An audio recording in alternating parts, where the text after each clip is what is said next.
life seems rare when we view the universe from Earth because we've yet to find any other life forms anywhere else around us.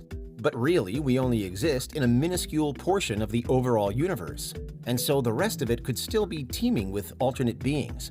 The plain odds are still very good that we are not alone. The astronomer Frank Drake devised the Drake equation in 1961 to show just how difficult it will be to search for other civilizations. The main problem that the equation presents is that many of the variables within it can only be loosely estimated. Some measures we know better than others. The fraction of stars that have planets, for instance, has been calculated to be around 1, meaning that almost all stars have at least one planet.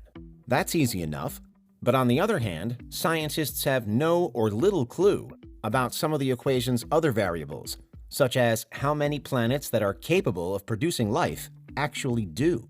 Outcomes for the equation can widely vary then, but given the massive amount of galaxies, stars, and potentially habitable planets that are out there, it can sometimes point to a universe that's actually filled to bursting with intelligent life forms. Depending on how you apply the Drake equation, on the data you input, it's been found that the chances that we're the only ones ever to evolve could be as much as 60, 80, even 100 billion to 1. And if that's anywhere near right, it's clearly very unlikely that we're the only ones here. So why haven't we been contacted? Fermi's paradox, or the Great Silence, is the name given to this exact contradiction. The seeming fact that we should see evidence of other civilizations, but we don't. According to Enrico Fermi, any civilization that develops some form of rocket technology wouldn't take long to colonize other parts of its galaxy. Humanity, for instance, is starting to attempt to colonize other planets already, despite landing on the moon for the first time less than a century ago, and not having done that again for more than 50 years since. There have been some hypothetical answers put forward as to why no one has colonized our galaxy yet. One, there's the possibility that humanity really is the first civilization to ever become intelligent, and that other beings will follow in time. Given how long the universe has been around, however, some 14 billion years, this seems unlikely. Two, another solution is that faster-than-light travel really is impossible, and so other civilizations are simply too far away from us to communicate with us, no matter how advanced they get. On the face of it, this seems more possible. Three, then there's the zoo hypothesis, the idea that aliens do exist and actually know that we're here, but they choose not to make contact and simply observe us as though we were zoo animals.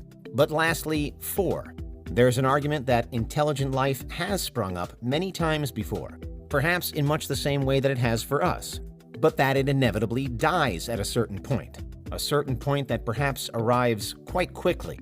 This is known as the brief window hypothesis. Technically, it focuses on the length of time that civilizations continue to broadcast signals, the length of time that civilizations continue to communicate, or else impact the universe to reveal that they are there. It's closely related to theories on the Great Filter, which asks, is there an obstacle, a filter of some sort, on a civilization's path to and through advancement that ultimately prevents them from lasting? From our perspective as humankind, if true, this could then be something that we've yet to encounter or imagine. Or, concerningly, it could be something we've already learned about. The Future of Humanity Institute, the FHI, puts it another way. According to one model, it theorizes the existence of so-called black ball tech, with a black ball technology being something that, once invented, spells the end for humanity. In one version of events, it could be the simplification of powerful weapons, i.e., if nuclear bombs were easy to make and anybody could use them, then we likely wouldn't survive for very much longer, because all it would take is one person to destroy everything. However, purpose-built destructive technology doesn't have to be our undoing. Thinking again of humanity as a particular example of a civilization, it could be a less immediately intentional scenario, such as with us and climate change. In our own story, it could be that fossil fuels were once deemed essential by our intelligent selves for our developing civilization, but also that they'll inevitably cause our downfall due to their planet-changing effects. Fossil fuels could still represent the FHI's black ball technology, or it could yet be triggered by something as simple as overpopulation. If other life is like life on Earth, then we might assume that population growth would naturally follow as a species learns to better survive in its environment, as it has done here. However, how you deal with that is key. For example, if population outpaces technology, then resources could become strained, which could lead to war with powerful weapons and another road to ruin. Or, failing all of that, the black ball could also be something that we would never see coming. Something like an ultra-advanced civilization that watches over the universe and just chooses to switch it off, among other equally theoretically kinda sci-fi possibilities. All could close the brief window as per the hypothesis. But there is another proposed outcome, where the filter, the closing of the window, doesn't have to refer to death specifically. In 1961, the astronomer Sebastian von Horner, an associate to Frank Drake's, wrote a paper arguing that civilizations don't last because of two reasons. One was, yes, destruction, but the other was mental or physical degeneration.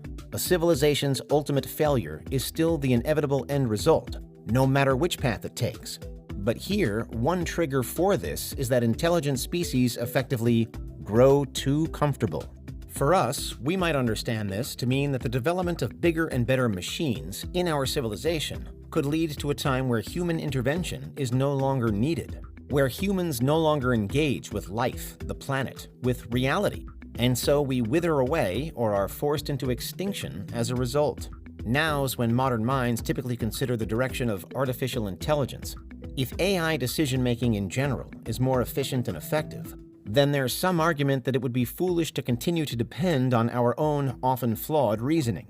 But from there, it's perhaps a short trip before AI decides things like when we go to war, which economic policies to back, and what research to fund. In such a world, humans could quickly lose countless complex cognitive skills. Researchers have referred to this as dependence lock-in, where social, survival, and intelligence skills decline as a result of a dependence on machines. It's not quite dying, but it is wasting away, and it's potentially another way that the brief window hypothesis could happen. Consider that all of the above examples only really apply to us too, and that any other civilization could develop in any other way, and there are endless pitfalls down which you could fall. And again, the destruction doesn't necessarily have to be the fault of the civilization that's being destroyed either. In a universe as vast and unknowable as this one, it could be plain nature that eventually always wins out.